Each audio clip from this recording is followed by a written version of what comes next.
എല്ലാവർക്കും നമസ്കാരം.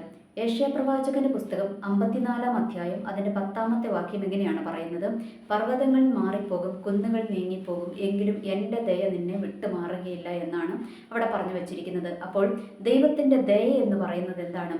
ഒരു മനുഷ്യനോട് ദൈവത്തിന് ദയ തോന്നിയാൽ അതൊരിക്കലും മാറിപ്പോകത്തില്ല എന്നാണ് ദൈവം അവിടെ വ്യക്തമായിട്ട് എഴുതി വെപ്പിച്ചിരിക്കുന്നത്, അല്ലേ? എന്ന് വെച്ചാൽ പർവ്വതങ്ങൾ വേണമെങ്കിൽ മാറിപ്പോകാം, കുന്നുകൾ മാറിപ്പോകാം, അതൊക്കെ സംഭവിക്കാം. എന്നാൽ എൻ്റെ ദയ എന്താണ്? അതൊരിക്കലും നിന്നെ വിട്ടുമാറുകയില്ല എന്നാണ് ദൈവം അവിടെ പറഞ്ഞു വെച്ചിരിക്കുന്നത്. പലപ്പോഴും നമ്മളുടെയൊക്കെ ജീവിതത്തിൻ്റെ സാഹചര്യങ്ങളിലൂടെ നമ്മൾ കടന്നു പോകുമ്പോൾ നമ്മൾ ദൈവത്തോട് ചോദിക്കാറുണ്ടല്ലേ, ദൈവമേ അങ്ങനെ ഉപേക്ഷിച്ചോ, അങ്ങനെ തള്ളിക്കളഞ്ഞോ, അങ്ങനെ പ്രാർത്ഥന കേൾക്കുന്നില്ലേ, അങ്ങേക്ക് എന്നെ വേണ്ടേ എന്നൊക്കെ പലപ്പോഴും നമ്മൾ ദൈവത്തോട് ചോദിക്കുമല്ലേ. നമ്മുടെ ഹൃദയത്തിൽ നമ്മൾ ഞെരങ്ങിക്കൊണ്ട് ദൈവത്തോട് ചോദിക്കും. അങ്ങനെ ആരെങ്കിലുമൊക്കെ ചോദിക്കുന്നുണ്ടെങ്കിൽ അവരോടാണ് ഇന്ന് ദൈവത്തിന് സംസാരിക്കുവാനുള്ളത്.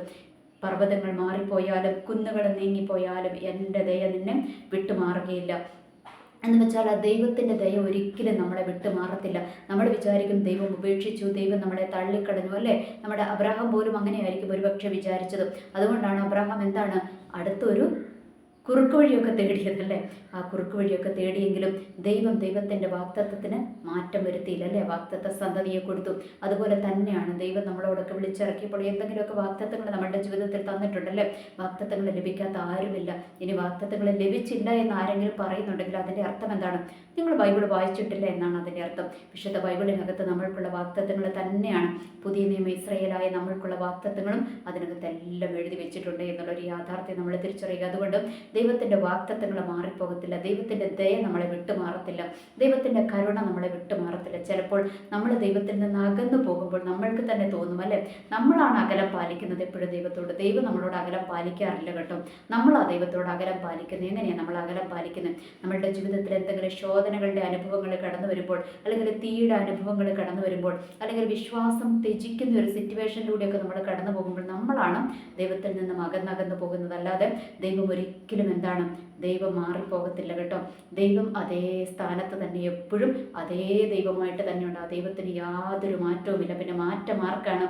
മാറ്റം നമ്മൾക്കാണ് കേട്ടോ. മനുഷ്യനാണ് മാറ്റം ഉണ്ടാകുന്നത്, ദൈവത്തിന് മാറ്റം ഉണ്ടാകത്തില്ല. അതുകൊണ്ട് ഇന്ന് ആരെങ്കിലുമൊക്കെ അങ്ങനെ ജീവിതത്തിൻ്റെ സാഹചര്യങ്ങൾ വല്ലാതെ ആയിരിക്കുമ്പോൾ, ദൈവം എന്നെ ഉപേക്ഷിച്ചു, ദൈവം എന്നെ കൈവിട്ടു, അല്ലെങ്കിൽ എനിക്ക് എന്താ ദൈവം എന്നെ എങ്ങനെ ശിക്ഷിക്കുന്നത്, അല്ലെങ്കിൽ എന്തിനാ ദൈവമേ ഈ കുരിശ് എന്നൊക്കെ പലപ്പോഴും നമ്മൾ ദൈവത്തോട് ചോദിക്കും. അങ്ങനെയൊക്കെ ചോദിച്ചുകൊണ്ടിരിക്കുന്നവരോടൊക്കെ ദൈവത്തിന് പറയുവാനുള്ളത് ഒറ്റ കാര്യമേ ഉള്ളൂ: പർവ്വതങ്ങൾ മാറിപ്പോയാലും കുന്നുകൾ നീങ്ങിപ്പോയാലും എൻ്റെ ദയ നിന്നെ വിട്ടുമാറുകയില്ല. എന്ന് വെച്ചാൽ എന്താണ്? നീ ഇന്ന് കടന്നു പോകുന്ന സിറ്റുവേഷൻ എന്തുമാകട്ടെ, ഏത് സിറ്റുവേഷനിലൂടെ കടന്നു പോയാലും ഞാൻ നിന്നെ കൈവിടത്തില്ല, ഞാൻ നിന്നെ ഉപേക്ഷിക്കത്തില്ല, എൻ്റെ ദയ നിന്നെ വിട്ടുമാറത്തുമില്ല.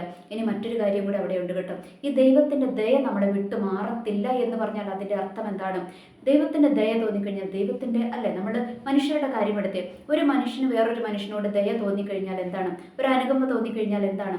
അവരെന്തെങ്കിലുമൊക്കെ ചോദിക്കുമ്പോൾ, അല്ലേ, നമ്മൾ പ്രത്യേകം അവരുടെ കാര്യം പരിഗണിക്കും, അല്ലേ? അവരെ നമ്മളൊന്ന് പ്രത്യേകം പരിഗണിക്കും. അതാണ് ഈ ദൈവത്തിൻ്റെ ദയയുടെ പ്രത്യേകത. എന്ന് വെച്ചാൽ ഒരു മനുഷ്യനോട് ദയ തോന്നിക്കഴിഞ്ഞാൽ എന്താണ്? അവർ പ്രത്യേകമായൊരു പരിഗണന ആ വ്യക്തിക്ക് കൊടുക്കും. ആരോടാണോ ദയ തോന്നിയിരിക്കുന്നത് ആ വ്യക്തിക്ക് പ്രത്യേകമായൊരു പരിഗണന കൊടുക്കും. ഇതുപോലെ തന്നെയാണ് ദൈവവും കേട്ടോ. എന്ന് വെച്ചാൽ ദൈവത്തിനൊരു മനുഷ്യനോട് ദയ തോന്നിക്കഴിഞ്ഞാൽ ദൈവം എന്താണ്?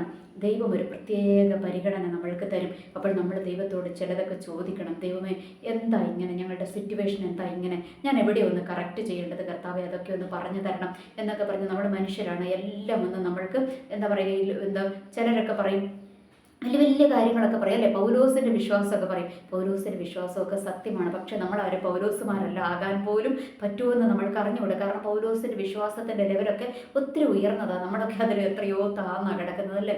അപ്പോൾ അതുകൊണ്ട് പൗലോസിൻ്റെ ലെവലിലോട്ടൊന്നും നമ്മൾക്ക് എത്താൻ കഴിഞ്ഞില്ലെങ്കിലും ദൈവമേ, അങ്ങ് എൻ്റെ കണ്ണുനീരൊന്ന് കാണണമേ എന്നും നമ്മുടെ ദൈവത്തോടൊന്ന് പറഞ്ഞാൽ മതി. എൻ്റെ കുറവുകളുണ്ട് കർത്താവേ, അതൊക്കെ എന്നോടൊന്ന് ക്ഷമിക്കണമേ. എനിക്ക് അങ്ങ് ഉദ്ദേശിക്കുന്നത് പോലെ എനിക്ക് ഉയരുവാൻ കഴിയുന്നില്ല, എനിക്ക് നടക്കുവാൻ കഴിയുന്നില്ല, എനിക്ക് പ്രാർത്ഥിക്കുവാൻ കഴിയുന്നില്ല, അങ്ങ് ഉദ്ദേശിക്കുന്നത് പോലെ എനിക്ക് ജീവിക്കുവാൻ കഴിയുന്നില്ല കർത്താവേ, അങ്ങ് എന്നോടൊന്ന് കരുണ കാണിച്ച് എന്നെ ഒന്ന് മടക്കി വരുത്തണമേ എന്ന് നമ്മൾ പ്രാർത്ഥിക്കുവാൻ തയ്യാറായി കഴിഞ്ഞാൽ ചില മടക്കി വരുത്തലുകൾ ദൈവം നടത്താൻ പോവുകയാണ് കേട്ടോ.